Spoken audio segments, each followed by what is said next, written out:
जपानमध्ये महाराजांची सर्व आणि त्याच नेमाने जपानमधील भारतीय समाजात एकजूट व्हावी, पण त्या सगळ्या गोष्टींबद्दल चर्चा करत आम्ही ही तयारी करत आज आपण हा सोहळा यांनी महाराजांची एक सुंदर मूर्ती तयार केली।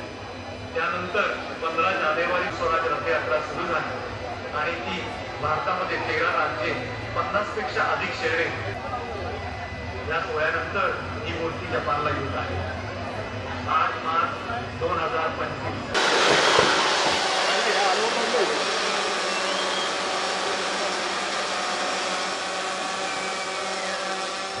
व्यासपीठावर असलेले सन्माननीय सर्वांचे परिचित आहे। 12 जानेवारीला साताऱ्यामधून यात्रेला सुरुवात झाली, त्याचा समारोप आज होता। रेकॉर्डमध्ये नोंद झाल्याचं प्रमाणपत्र दिलं जात आहे। यानंतर आणि आम्ही पुणेकर या संस्थेचे विश्वस्त त्या केवळ एक फोटोसाठी कृपया स्टेजवर या।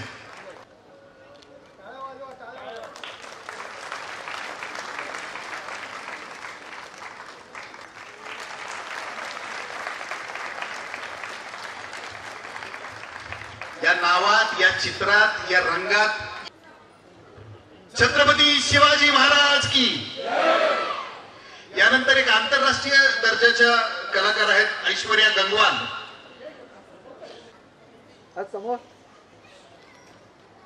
थँक्यू। ऐश्वर्या गंगवाल हिने काढलेले आहे, जोरदार टाळ्या तिच्यासाठी।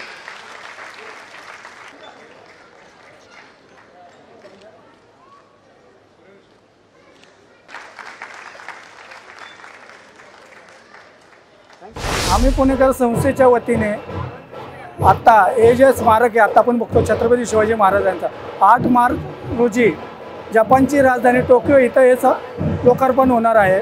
आणि 8 मार्चच का की जागतिक महिला दिवस आहे आणि आपणही नेहमी म्हणत असतो की छत्रपती शिवाजी महाराजांनी नेहमी महिलांचा सन्मान केला, आदर केलेला आहे।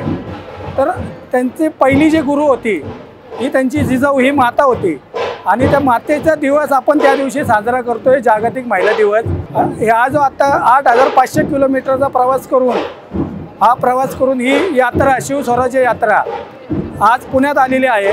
ही खास उद्या स्पेशल विमानाने 3 दिवसामध्ये टोकियो जी जपानची राजधानी तिथे पोहोचणार आहे। तिथं जपानचे राजे नारुहितो यांच्या हस्ते याचं लोकार्पण सोहळा होणार आहे। जपानची येदोगावा म्हणून कल्चरल सोसायटी आहे, ज्याचे योगेंद्र पुराणिक आहेत, हे तिथं आपल्याला सहकार्य करतात। इंडो जपान कल्चर सेंटर हेही याच्यामध्ये सहभागी आहेत। त्यांनी तिथली सगळी जबाबदारी घेतलेली आहे आणि फक्त छत्रपती शिवाजी महाराजांचं स्मारकच नसून तिथं आपण एक छानसं संग्रहालय करतोय, जे संग्रहालयामध्ये भांडारकर आणि लोकगीता संशोधक मंडळ यांच्या वतीने काही पत्र आणि काही छायाचित्र एका